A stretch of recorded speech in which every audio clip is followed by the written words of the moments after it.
Sonic the Hedgehog 2, the sequel to the highly successful and very well received Sonic the Hedgehog live-action film. After the surprise hit of the first film, it was no surprise that a sequel was greenlit, and the movie is finally out, so we are here to talk about it. So a couple of warnings before going into this review. Number one, if you haven't seen my review of the first film, I recommend you go back and watch that video first because it really sets up this review. I'll have a link to my review of the first film down in the description box below. Warning number two, this review will contain spoilers for Sonic the Hedgehog 2, the movie. So if you haven't seen it, go see it first and then come back to this review later. Trust me, if you like the first film, you will love the sequel. Alright, so let's begin. At the end of the first film, Sonic had escaped government capture, Eggman had been banished to the Mushroom Planet, and Sonic had found the family he always wanted with Tom and Maddie. And there was a teaser of Tails showing up in Green Hill at the end of the film, and that leads us into the sequel, Sonic the Hedgehog 2. Now, as someone who really had fun with the first film, I was so excited for a sequel, and I have to say that this movie did not disappoint. In fact, I think this movie is better than the first film in all honesty, which is exactly what a good sequel should do. So the film starts off with Sonic living a pretty good life with his new family, but not everything is perfect in paradise because Sonic is going around acting like a superhero. But remember, this is a very young Sonic. He is basically a kid, and so he doesn't quite have the proper judgment and sense of responsibility needed to be a hero. Insert Uncle Ben joke here. But Tom tells him, his moment will come and that, you don't choose to be a hero, the moment chooses you. So this is really a story about Sonic learning what it means to be a hero, and it's also a continuation of Sonic finding his place in the world as he did in the first film. And because of that, this movie feels like a natural progression of the character of Sonic in the first movie, which again is what a good sequel is supposed to do. So very early on in the film, Tom and Maddie go off to attend the wedding of Maddie's sister Rachel, who I briefly mentioned in the first review, but she plays a larger role in this movie. Now, of course, in the first film, she didn't really like Tom and she didn't really like Sonic. She is still wary of Sonic, but she tries to mend the relationship with Tom. And I'm not gonna lie, for a character who really didn't stand out that much in the first film, she really was, in my opinion, one of the best and funniest characters in the sequel. Tom and Maddie definitely have their moments, and they do play a role in the story, but Rachel, out of all the human characters, I think is the standout for this film without question. Besides Eggman, of course, but that's Jim Carrey. We all expect him to, stand out above everybody else, of course. But I'm talking about in terms of the heroic human characters. Definitely Rachel is a standout in this movie, absolutely. And in the end, she really does come to befriend Sonic and to befriend Tom, and I really enjoyed the character of Rachel in this movie. Now this brings me to a criticism that I did hear in a lot of non-spoiler reviews before I saw the movie, and that is that the human characters were put on the back burner this time around to give more focus to Sonic, Tails, and Knuckles. But I don't think that is necessarily true. Yes, in the first half of the film, it is definitely all about those three, but the human characters come back in a big way during the second half of the film when they have to rescue Sonic and Tails from the government. And I thought that they really did a great job with the role that they were given. I enjoyed the human characters in this movie just as much as I did in the original film. So that criticism, that they were kind of put on the back burner in this movie, I don't think is necessarily true, because in the second half, they really do come out and play a big role in a big way. So after Tom and Maddie leave Green Hill for the wedding, Sonic finds himself face to face with Dr. Eggman, who has found a way to return from the Mushroom Planet with the help of none other than Knuckles the Echidna. And if you recall in the first movie review, I talked about how much I love Jim Carrey's portrayal of Robotnik. Well, I think Jim Carrey is even funnier in the sequel. Every scene with Eggman is an absolute blast, and I know Jim Carrey has said that he may retire soon. I really hope that isn't the case, because if the third film is going where it seems to be going based on the teaser we get at the end of this movie, then I don't see how you can do that movie without Robotnik. So I really hope Jim Carrey reprises this role in the future. I would hate to see them have to recast Eggman for the third movie because I love him way too much in this role. And this time he has a classic Eggman look. He has the bald head. He has, a suit that's a little more closer to what we get of Eggman in the video games. And I think he's even better in the Eggman role this time around than he was in the first film. And I really hope he comes back for a third go at this character. But yeah, Eggman is teamed up with Knuckles, and that brings us back to the plot threads that were left incomplete in the first movie that get resolved in this one, and they get resolved very well. And it all revolves around the Chaos Emeralds and the Master Emerald, which in this film, the Mastered Emerald is a fusion of the Chaos Emeralds, which is somewhat different from the lore of the games, but it's a change that I think does work in this continuity for the story that they are trying to tell. So of course we learn that Knuckles belonged to the Echidna tribe that used the Master Emerald's power, but out of fear that such power would corrupt anyone who wields it, the Owl tribe, which Sonic's caretaker from the first film, Longclaw, belonged to, stole the Master Emerald and hid it away on Earth to keep it from being used by anyone. The Echidnas fought the Owls to get it back, which explains the conflict that we saw between Longclaw and the Echidnas in the first film. Unfortunately, most of the Owls and the Echidnas were wiped out in the conflict, including Longclaw herself, as well as Knuckles' father, which is going to come into play later on in this film. Now, because Sonic was raised by Longclaw, Knuckles believes Sonic may be able to lead him to the Master Emerald, and thus he teams up with Eggman to reclaim the Emerald in honor of his tribe. Of course, Robotnik is an evil, backstabbing, traitorous bastard. We, the audience, know that, but Knuckles doesn't figure it out until near the end.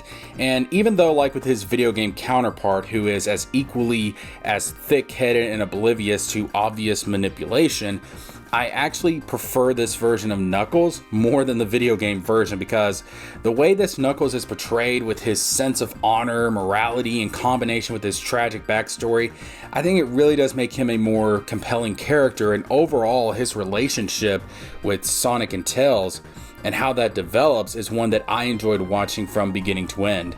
So this may actually be my favorite version of Knuckles. Another character that I do want to quickly mention that was in the first movie, but I completely forgot to bring him up, is Robotnik's assistant, Agent Stone. And whereas in the first movie, he was, really more or less a typical evil sidekick, in this movie, I feel he is a lot more prominent.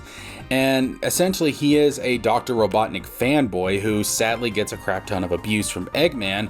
But I felt his performance in this movie stood out a lot more than the original movie, so I did want to give that character a shout out in this review. So Eggman and Knuckles attack Sonic, who is then rescued by none other than Tails, who arrives just in time in Green Hill, as was teased at the end of the original movie.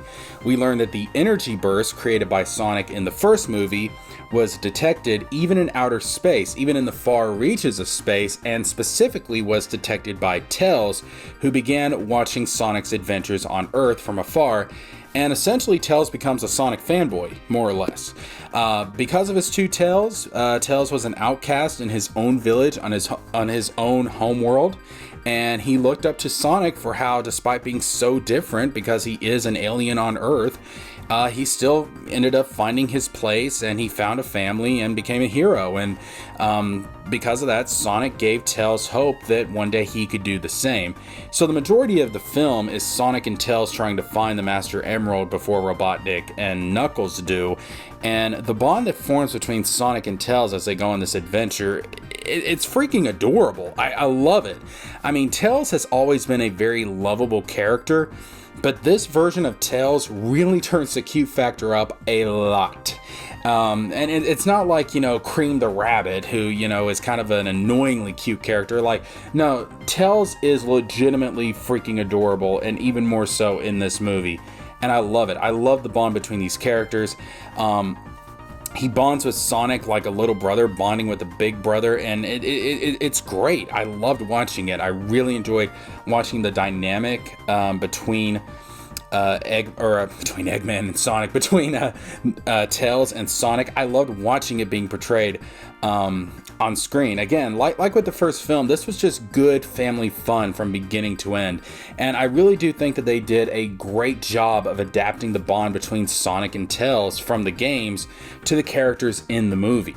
And so as Sonic and Tails bond on their quest for the Master Emerald, Knuckles becomes more wary and untrusting of Eggman as they do the same. Ultimately, Sonic finds the Master Emerald, but Eggman steals it, and he and Knuckles head off to the ancient Ocean Temple where the emerald is located. Meanwhile, Sonic and Tails crash Rachel's wedding, which of course pisses off Rachel, but more importantly, we learn that her fiance, Randall, is actually a secret government agent who is undercover in order to get into the family and capture Sonic. And he is working for a character named Commander Walter, who was in the first film, but I forgot to mention him in the prior review. He wasn't really all that important. Really all he did was kind of bring Eggman into the plot.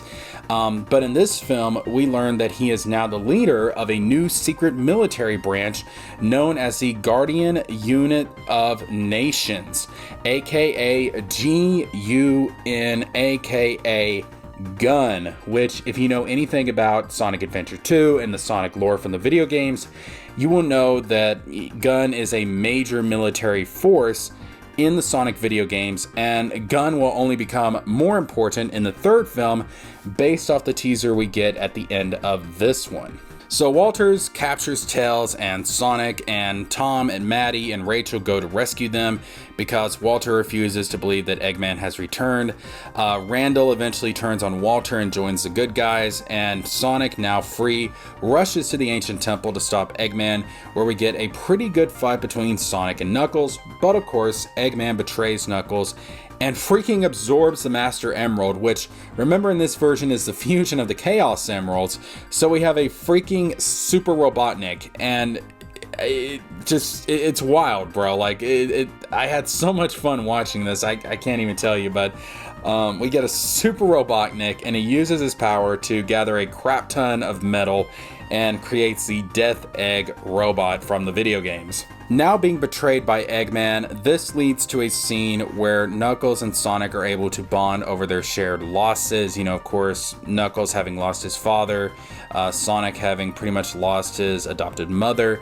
And we finally get, at the end of all this, the original classic trio of Sonic, Tails, and Knuckles. And again, like the dynamic between these three characters that we get here at the end, their bond, their relationship, it's really freaking good, bro. Like these are CGI anthropomorphic, alien foxes and echidnas and hedgehogs, but they're done so well. I mean, it's just so much fun to watch these guys. And, and this film is, obviously this is mostly comedy and stuff, it does have some action and stuff, but it's also really good at really tugging at the heartstrings at the right moment without overdoing it.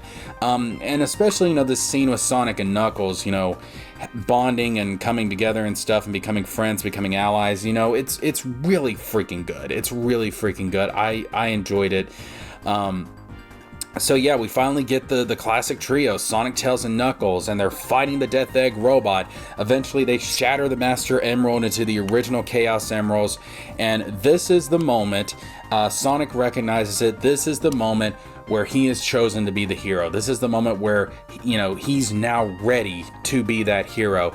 And this goes back to something that happened earlier in the film, which is, Tails actually ended up getting injured, and, Sonic, realized, the consequences of being rash, of being, not thinking things through, not being responsible.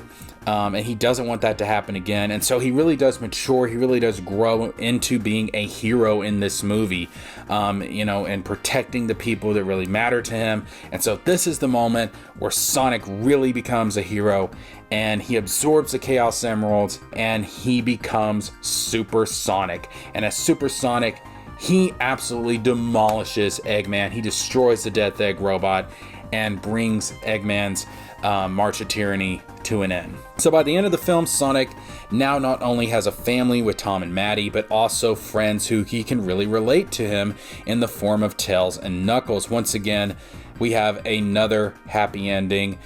Or is it? In the middle of the rubble of the Death Egg robot, there is no trace of Robotnik, but Agent Stone is undercover, suggesting he may have helped Eggman escape?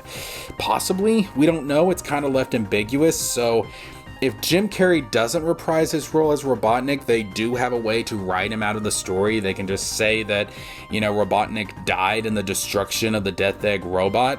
I hope that doesn't happen. I hope Jim Carrey does return, but there you go. More importantly is that in uncovering government files on Robotnik and his family, Gunn discovers something shocking from 50 years ago, which is, of course, Project Shadow. The film ends with our first look at Shadow the Hedgehog in all his live action glory, and bro, I had such a smile on my face when this dude showed up. I cannot wait.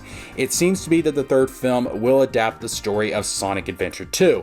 Not sure if they're going to skip Sonic Adventure 1, but we do know that Sonic Adventure 2 looks like it's going to be getting adapted in some form. And because Project Shadow is so connected to Robotnik and his family, I can't imagine them adapting this plot into a movie without Robotnik. So Jim Carrey, please come back for the third film. Alright, so at the end of the day, what did I think of this movie?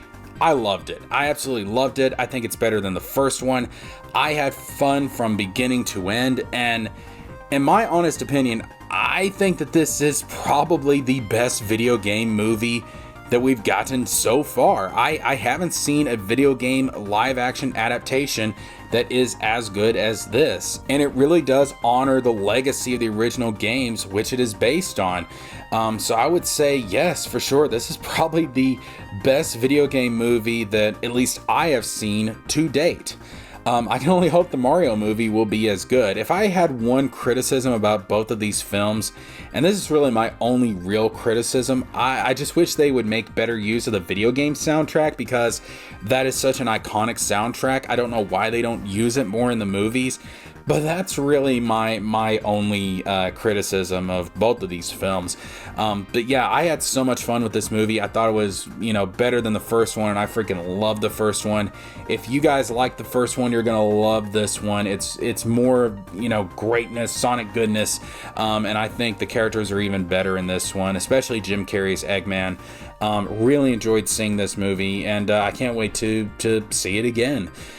This is a fun time at the theater for sure. So I look forward to Sonic the Hedgehog 3, and my boy Shadow is coming in. But let me know what you guys thought of this movie and of the first one. Are you looking forward to the third movie? Let me know down in the comments below. Until the next one, be sure to like, subscribe, hit the bell for notifications to get more Sonic content. Follow me on Twitter, and this is Jessica James, signing off.